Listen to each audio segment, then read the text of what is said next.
Hi guys, it's Mimberly and welcome back to another video. So, it's time for Hidden Motive.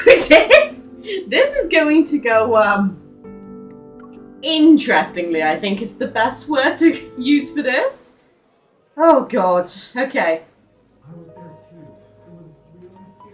Okay, never mind, we're starting with trauma.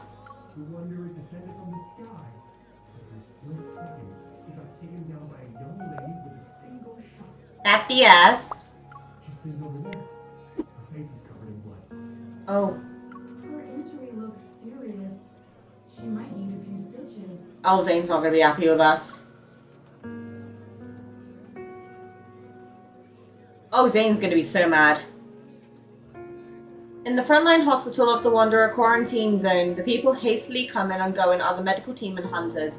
Also, sorry if my audio is really bad. I've had to turn my fan on because it is so hot upstairs in the Mimberly studio at the moment. It is so fucking warm. Despite it being winter, I can tell you for a fact I never have to worry about spending money on my gas bill. I just have to worry about my electric bill instead. Oh god. I sit in a chair against the wall, gazing into my forehead that won't stop bleeding. I'm slowly starting to lose consciousness. Hello everyone, this is the International Hunter Channel. Oh, right. This is one thing I've got to rant about with social media, right? Rant time. Media genuinely need to back the fuck off. Like, literally, in this particular situation, we're literally bleeding. We're holding a gauze to our head, which is basically like a sew-cut bandage. And we're they want to interview us. Like, I get that's their jobs and they get viewings based on this shit, but like, just have some common decency. Like, I don't know if you guys remember when Jacksepticeye's dad died, but a lot of people were like being really nasty in the media, were trying to get in on it, and it's just like, it's so toxic, it's like, just back the fuck off in the nicest way possible. Like, if I want to tell people something, I'll tell them it myself, you know what I mean? Ugh, this starter thing always pisses me off. Just an hour ago, this young hunter bravely rescued a brother and sister trapped in the debris. It's just another day in the job for me, mate. The situation back then must have been extremely dangerous. May I ask what you were thinking about when your life was hanging by a thread? Not trying to pass the fuck out. I wasn't really thinking about anything. I weakly waved my hand, trying to keep my body from collapsing in the chair. I'm alright, my head just hurts and I really want to get some sleep. Is there a bed around here? Her wound needs to be treated immediately. Make way, please. Zayne. I look up trying to see who the person is, but my eyelids feel heavy, sticky and uncomfortable. A hand rests on my shoulder. Someone leans closer to gently wipe the blood from my eyelids. Hey, can you hear me? The man's voice is somewhat cold. He keeps calling my name again and again, as if he's afraid I might actually fall asleep. I slowly blink my eyes. Upon seeing who it is, I instantly become alert. Zayne? Seeing me shout, he breathes out a sigh of relief and immediately becomes serious again, like how he is at work. How exactly did you get injured? Potato. Injured? Me? I don't even have a scratch. Oh dear, he's pissed. As he calmly scrutinizes me, my voice gets quieter and quieter. Well, when I passed by the quarantine zone, I saved a kid, but I was too slow. A wood panel from the second floor crashed down and... I understand. The reporter standing next to us tries to ask me something, but Zayne intervenes and blocks the camera.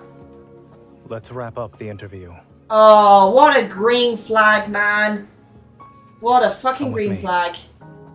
I will happily come with you to get away from the bloody media. Oh, the thing is, it's so accurate as well. That's the worst bit. Unlike Lincoln City, the frontline hospital in this neighboring small town has hastily put together a month before the Wanderer attack. The so-called wards and consolation rooms are makeshift, nothing more than repurposed abandoned houses. The medical team, or the medical facilities are extremely limited. Today's threat index has dropped into a safe range, and the protofield is gradually returning to normal. Can turn the fan off now, there we go. The disaster is expected to end ahead of schedule within half a month. Yay! We like that. Did you end up getting an annual travel pass from hospitals around the world? No. The inevitable question is finally asked. I reveal a weak smile and slightly wave my hand. But now that I'm awake, even a small movement feels like a sharp tug on my wound. Ouch. He slowly lifts his gaze, glancing at the wound on my forehead. His expression finally softens. When I administer the anesthesia, it will hurt a little. Anesthesia? Currently, there are no objects embedded in your wound. It doesn't appear to be infected. After debridement, it can be stitched. He leans closer, wearing sterile gloves as he removes the scabs on the surgical towel. The scent of providone iodine fills my nostrils. It makes Zayne's touch feel particularly distant. Sensing my gaze, Zayne makes eye contact with me. What is it? I don't like it. Zayne, I didn't see your name on the medical team list. How come you're here? It's a coincidence. Mm-hmm. He pauses for a second before looking away, his teeth brushing against my cheek. Or his breath. Not his teeth, fucking hell. And there are countless coincidences in this world. But isn't it overkill to have the chief surgeon of a cardiac surgery division stitch on my forehead wound? The frontline hospital's doctors are assigned as needed. It happens I'm the only one available at the moment. Don't question the hospital's decision. I'm concerned about the limited medical supplies. Besides, it's just a minor injury for me. I'm alive and well. He clicks his tongue, and his reflection on the crochet hook gleams coldly. I'm not gonna pronounce that. I quickly close my Many eyes. who have passed away on the battlefield lose their lives because their wounds weren't treated in time, which led to infection. This can result in a series of complications such as skin ulcers, tetanus, sepsis, and even septic shock. Okay, I get it. After putting in the last structure, Zayne secures the gauze with surgical tape. For the next 48 hours, avoid contact with water. Don't eat anything spicy and refrain from intense exercise. Oh, God. A moment of silence passes. He tugs a few loose strands of hair behind my ear. I'm going to work now. Goodbye, Dr. Zayne. You're the best. You protect! Watching Zayne's retreating figure, I finally let out a sigh of relief and slightly narrow my eyes. Zayne isn't using some sort of tracker on me, right? I would not be surprised. He could potentially have picked up something from Silas. I mean, let's face it, he sent Mephisto after us. The rescue team's effort are on the right track. Most of the city's wanderers have been eliminated. The lockdown gradually eases up and the wanderers' threat level decreases with each passing day. As an injured person, though my limbs are intact, I'm ordered by my team leader to rest at HQ since there's plenty of manpower available now. During my tenacious days of rest, Zayne becomes increasingly busy. Miss, can you tell me again how you caught me as I fell? At the time, I had one hand holding you and the other gripping the burglar-proof window grill. Then I slowly pulled you up. You're so strong. Aww. Of course, just look at my biceps. Impressive, right? I have abs. The door to the ward is pushed open and a familiar figure dressed in white walks in. Sir, over here.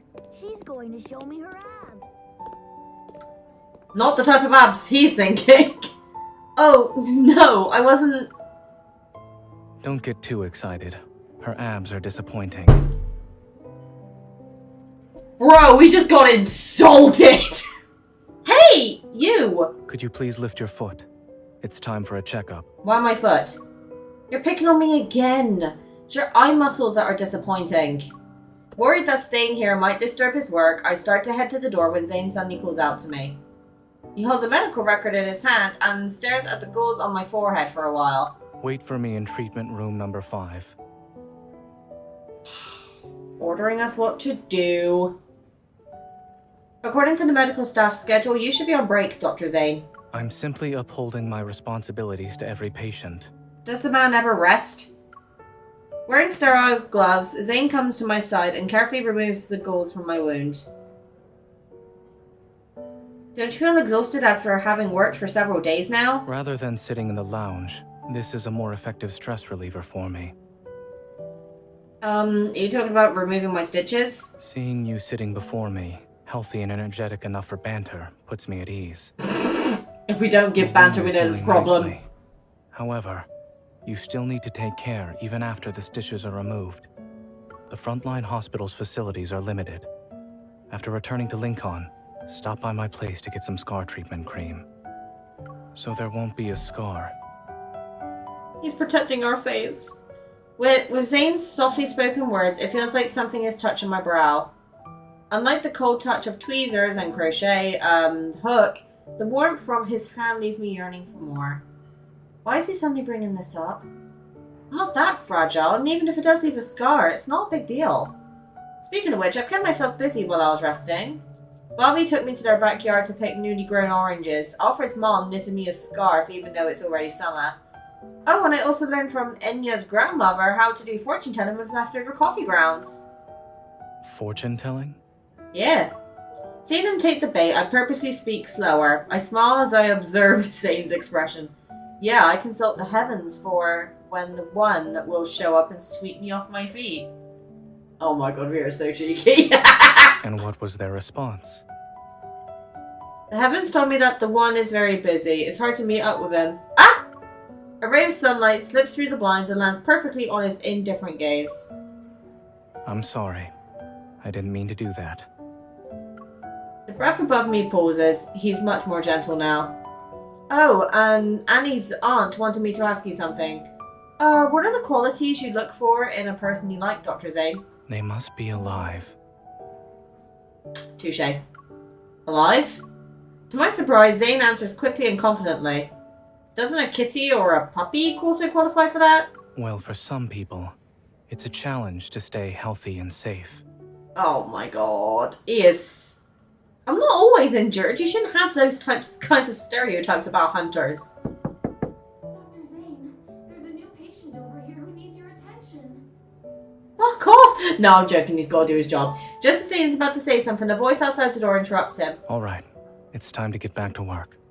We'll stop here for today. Aw, it's really cute that he keeps checking up on us, though, and the fact he's using his break to check up on us, adorable. The mission is almost at its end. Hunters and the medical team have started to make their trip back one at a time. Zayne and I have set our departure date for a week later. This afternoon, several local kids excitedly push open the door to the lounge. They surround me and Zayne. Oh god. It's so hot. Everyone's planning to go to the hill to cool off tonight and prepare a farewell ceremony for you. Aww! Miss Hunter, sir, would you like to join us? I'll try to attend. What about sir? Come on, Zayne. Uncle Doctor is busy, but he'd definitely go if he had the time. Right, Dr. Zayne? Uncle Doctor is busy, but I might be able to find some time. Yes! Aww, why are these two so cute? Why is he so cute? God damn it. Once this evening, we hop onto a cart that's been vibrantly decorated by locals. It's a bumpy ride to the elevated center of town. Lantern-like streetlights cast a warm glow. Bustling streets are filled with people returning home from the shelters. The moon hangs in the sky, and stars are scattered across the night. Chirping away, crickets hide in the shadows. A month ago, this place was a desolate ruin where not even the chirping of insects or birds could be heard. Now you see lights. Life is more resilient than we could ever imagine. Is it because you're a doctor that you have always had such awe and respect for life? What about you? As a hunter, do you value other people's lives more than your own? Before I can answer, Zayne immediately asks another question. Weren't you even a little bit scared when death was right before you? Probably not. No one else. It's less fear and more loneliness. I laugh and speak jokingly, my gaze shifting to the distant sky that's lit up by bright lights and stars. Dying silently and maybe never being found. Such a lonely thing scares me. Honestly, when I first saw you here, I was a bit nervous. But then I was grateful you were here. Why? Because we know we get the best care. Because even if I had any last wishes or final words, I can entrust them to... I didn't come here to listen to your nonsense.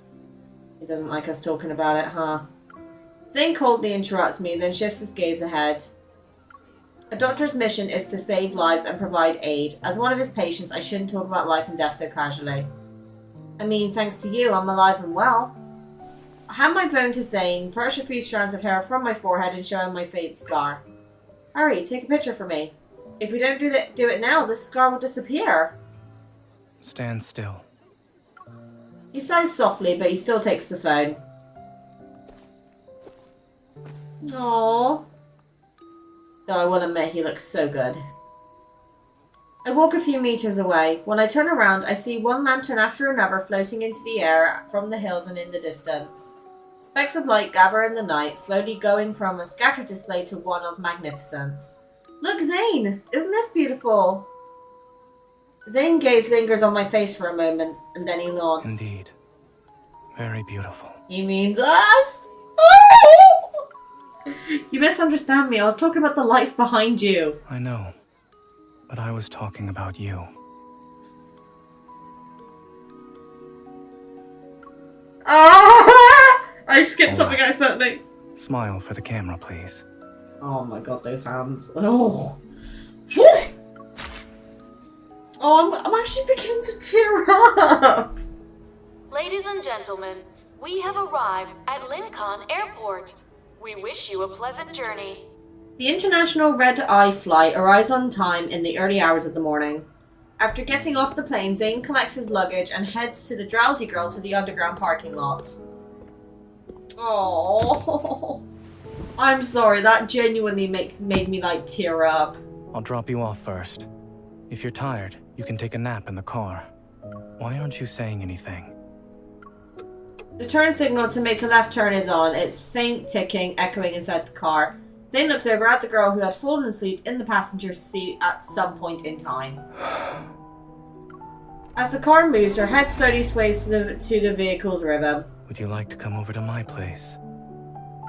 The girl remains silent. The traffic light outside changes from green to red. He waits a moment, and then when the traffic light is green again, he turns to glance at her profile. If you don't say no, I'll take it as receiving your consent. Well, I'm asleep, so we're going. Oh. I have a soft spot for like the men who really take care of their women. Like, how do I explain this without sounding cocky? I believe in a relationship. Just swap to the screen real quick.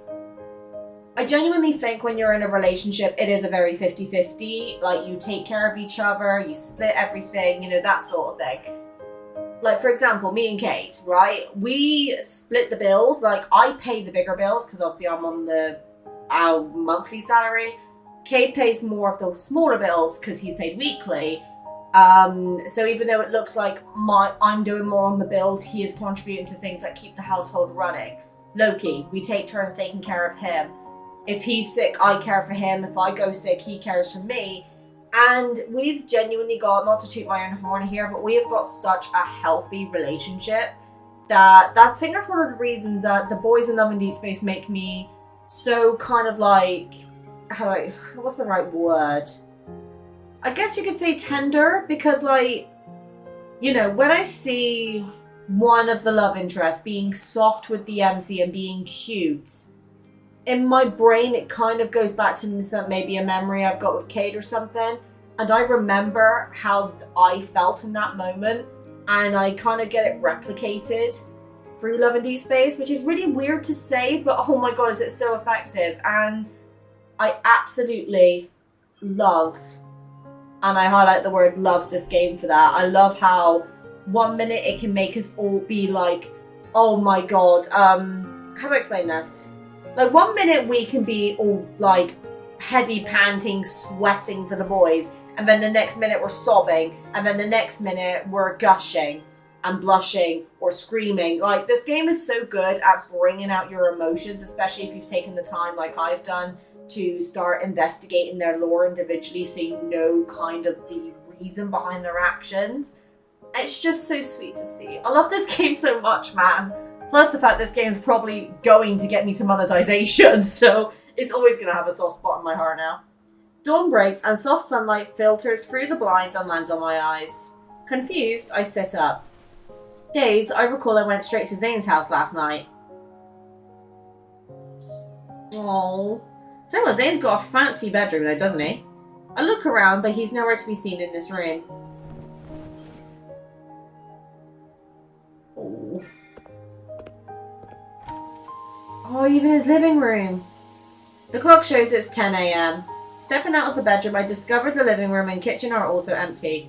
There's only the sound of running water coming from the bathroom. Oh no, he's having a shower. 2 breakfasts that have just been cooked up sit on the dining table. The laptop on the desk has its screen lit up.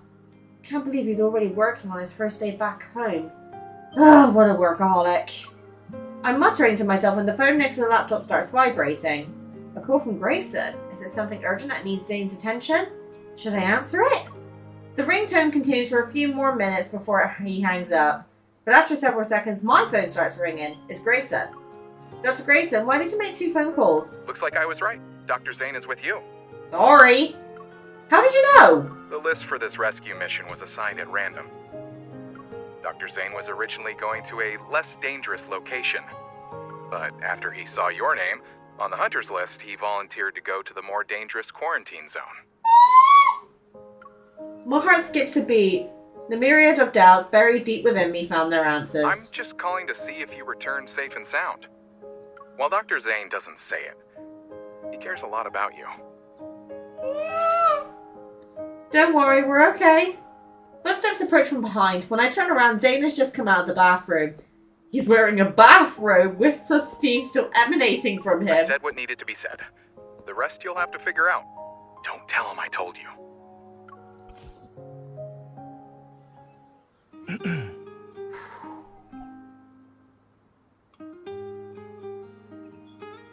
This is not fair.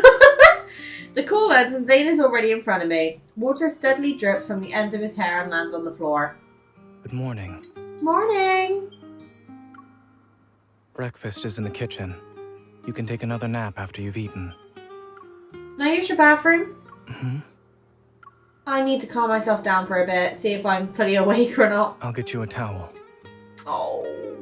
What a green flag, boy! Ah! Okay. Mim, calm down. Jesus Christ. Oh, this game makes me feral, dude. When I leave the bathroom, Zayne is already seated and enjoying his coffee as he deals with work emails.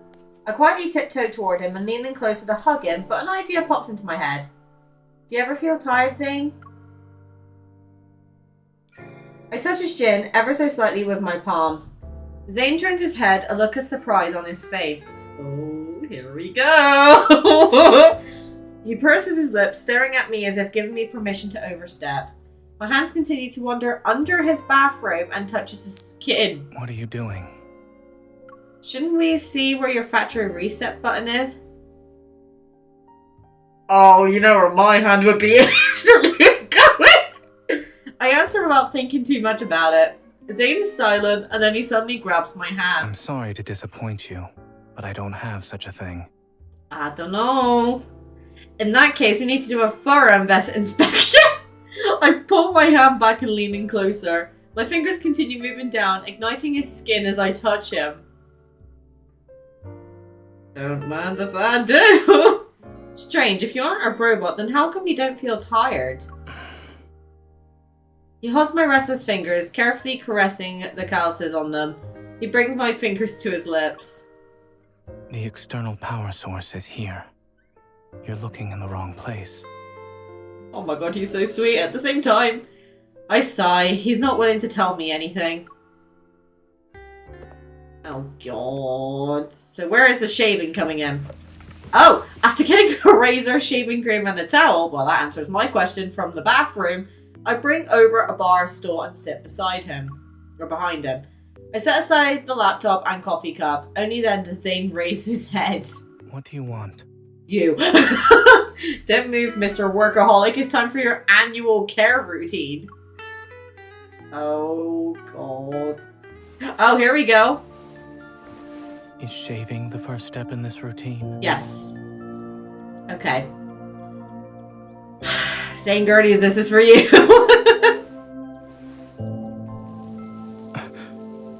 Okay, he's not fighting it. That means he definitely trusts us with this. Oh, I gotta do this? Okay. This is such like an intimate thing to do. I don't dislike it. Oh. Understood. I won't move. Like, the fact that this is just so intimate, like, this is so much trust that's being displayed here between Zayne and the MC.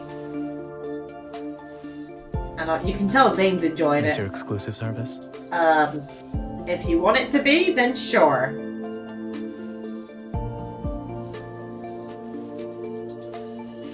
There you go. Oh.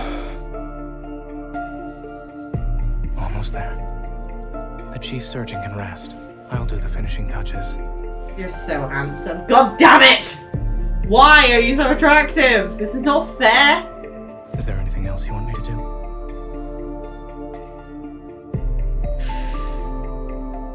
Oops, I got some shaving cream on him. Uh-oh.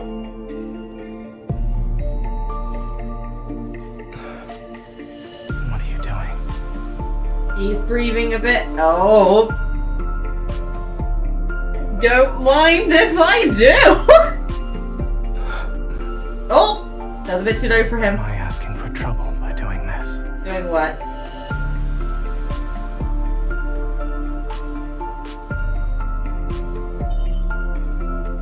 Well, that's all the more reason to not be underestimated by you. Oh, we're the one making the move. Okay. What did you use? It has a fruity scent. What did I use that has a fruity scent?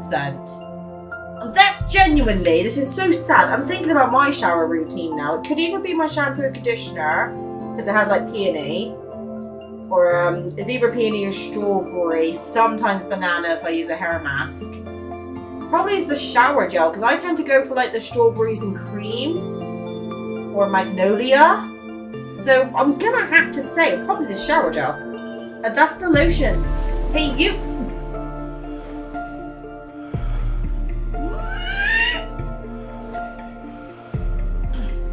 Oh my god!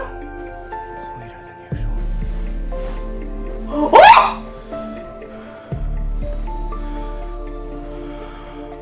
I don't care what anyone's telling me, we are definitely fucking in this. Jesus Christ. Are you taking a break from work? That's not the right question to ask right now, MC. Do I look like I can work right now?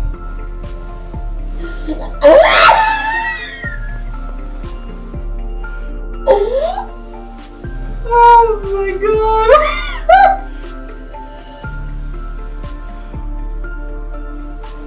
Oh my lord. I know what I am doing today.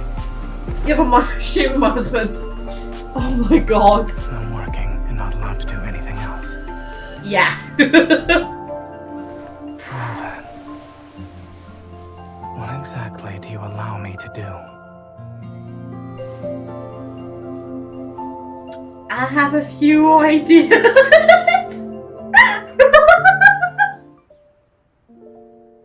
Oh my god. Waking up in his arms, I see his fingers gently twirling strands of my hair. Tender afternoon sunlight spills over us. Oh, you 100% know that we did the bow chicka wow wow. Oh, gotta be careful what I say on YouTube. That call you received this morning.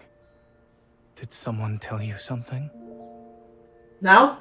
According to reliable intel, someone we both know has done a lot to show he cares about me.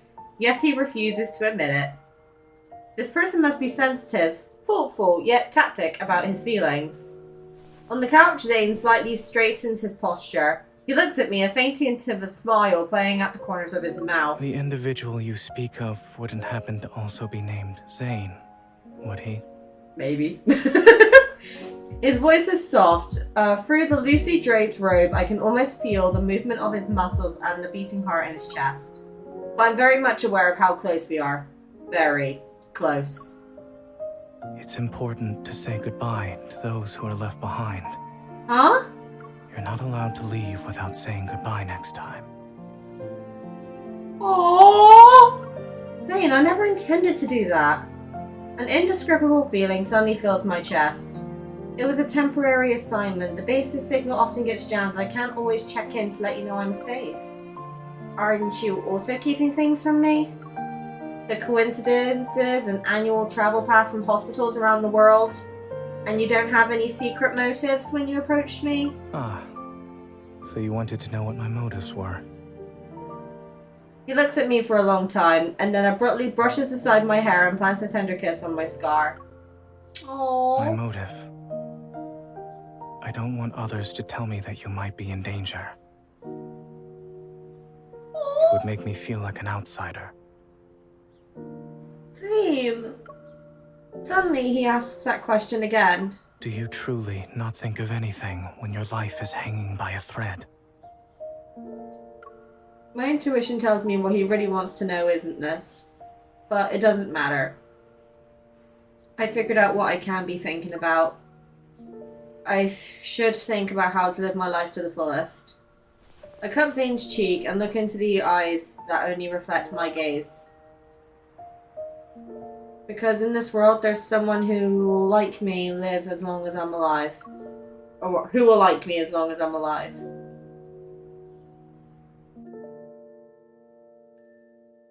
How did that go from concerning to cute to sexy, then to cute again? Oh my god. Right, I'm not gonna lie, that was a very close second with Lost Oasis. Genuinely.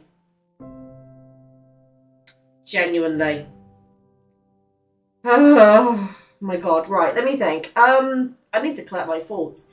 So, obviously I've not played Xavier's yet, and a lot of you are waiting for Xavier, so that's dropping tomorrow, and I'm going to put that one in the morning. I'm not going to be a bitch and make you wait for too long, but honestly, I don't know, this game is making it so hard for me to choose, because I'm trying to like be careful on picking who I like the most, so that way I know who to save for, because I am a broke bitch. I can't afford to pull on every single banner, unfortunately. But I'm at the point now with Love and Deepspace that I genuinely like every single character. I've not even played through all the memories yet. I've not even gotten to the traumatic shit. And I'm still really enjoying the game. Like, I literally get home and the first thing I want to do is turn the computer on to record more Love and Deepspace for you guys. I have other series that I need to play, such as, you know, Honkai Star Rail, Genshin Impact. I've been kind of holding back on Genshin because of the whole thing with the voice actor strikes. So I don't know if that's actually been sorted yet. The problem is you can't really look this up without getting spoiled. So I am having to rely on a friend who does play a lot of Genshin to kind of communicate to me what's going on, because she told me that the Archon quests basically aren't voiced. And I feel like that ruins a lot of the experience for me. I've not actually finished Fontaine yet, so I do need to do that. But I've also got to play Honkai Impact Third, which is also another, funny enough, depression game. But genuinely, I'm shocked at how cute that was at the end. They always say the quietest ones are the ones that think about you the most, huh? Okay, well, I don't really know what else to say to that. Just to make you guys aware, by the time you see this video, on Thursdays is my official day off from YouTube because I have a Magic the Gathering social group I go to outside of work. So I literally finish work and then go straight to the social group. And I stay there until 11 o'clock, so I don't get home until gone midnight. So Thursday is my official YouTube rest day. But to just give you the heads up on what's coming, you'll have the Xavier No Restraint playthrough and reaction tomorrow, along with the never-ending winter read-through for Zayne's Anto. And then the following day, you'll be getting the Zayne business trip playthrough and reaction with the other antidote. I keep saying antidote. Still in dark read through, because that way then you guys got both of well, all three technically of the read throughs before we continue on with the Love and Deepspace Eye of the Storm playthrough. And because I had to delay it because of the situation with Raphael, and obviously a lot of videos have dropped over the last couple of days, you're going to be getting part 2 and part 3 in the same day. And then I'm very, very, very excited to announce that you'll be getting the Zayne Myth Snow's Embrace and Raphael's Myth Sea of Golden Sand, both on Sunday. So you're getting 2 myths this weekend. Look forward to that, because I'm looking forward to recording it. I will see you there.